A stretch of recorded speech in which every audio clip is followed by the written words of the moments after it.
Hey boys and girls, Nature Boy back again, and I have a special guest today.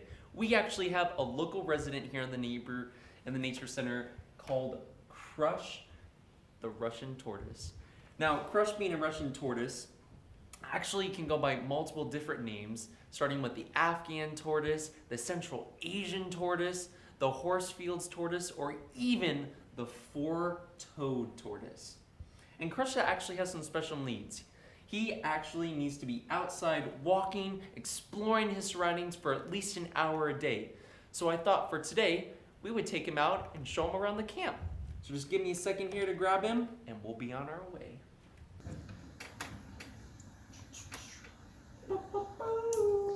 Alright guys, now that I have Crush, let's go.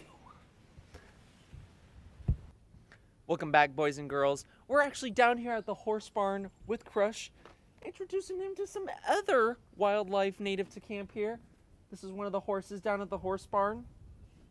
Cool fact about Crush, he's actually a male Russian tortoise, and you can actually identify Russian tortoises, number one, on their claws. If you take a look at Crush's claws, his front ones are actually super long, and that's a characteristic of males, but you can also tell based on his tail.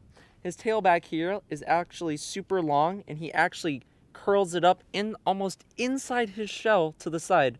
Also something characteristic of the males, while the females of his species typically only have very short, pudgy ones. Well, I don't think Crush so much likes the horses, so we're gonna keep moving on, guys. Let's go. Hey, boys and girls. The next stop on our trip is actually the zip line, right? Where kids go zooming down, flying across the lake. And I just figure we would show Crush the sight. But actually, cool fact about the Russian tortoises, this guy was actually the first creature to go to the moon and back. That's right. In September of 1968, Russia actually sent 2 Russian tortoises up to the moon, flew around the moon, and came back on their Russian Zond 5 mission. It's pretty cool. And so, today, I thought we would just try to take Crush back and let him reminisce about his past times in the air. All right, we're off to our next spot. Let's go! Welcome back, boys and girls, to our final destination. Yes, it is the boat dock. It's such a peaceful, calming place. But you know, there's something specific that I wanted to talk about with Crush here.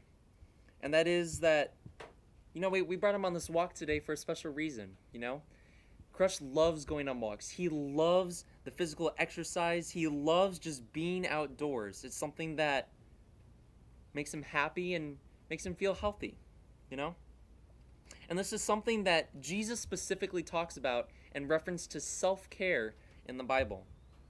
And I'm reminded of Luke chapter 5, which actually begins with Jesus performing 2 miracles. The first one being that he helped the fishermen out on the lake he told them to cast their nets on the other side, and they actually caught so much fish that they almost sunk the boats that they were in. And then right after that, he actually healed someone's son. Right after that. And the verse that I specifically want to focus on comes from Luke chapter 5, verse 16, where Jesus is talking, and it says, well, it's describing Jesus, and it says, "But Jesus often withdrew to lonely places and prayed." You see, Jesus needed that alone time, just by himself, just to spend with his Father, both to rejuvenate himself from the spiritual work that he was doing, but also just to take care of himself, you know? In order to be happy, in order to be able to help other people, he himself needed to be okay. And this is a lesson that I think that we need to preach more of today, that we need to take time of self-care, to take care of ourselves in order for us to be able to help other people. And so that's the lesson that I want to leave with you guys today. As always, I'm Nature Boy, and until next time, don't forget to go out and explore God's nature.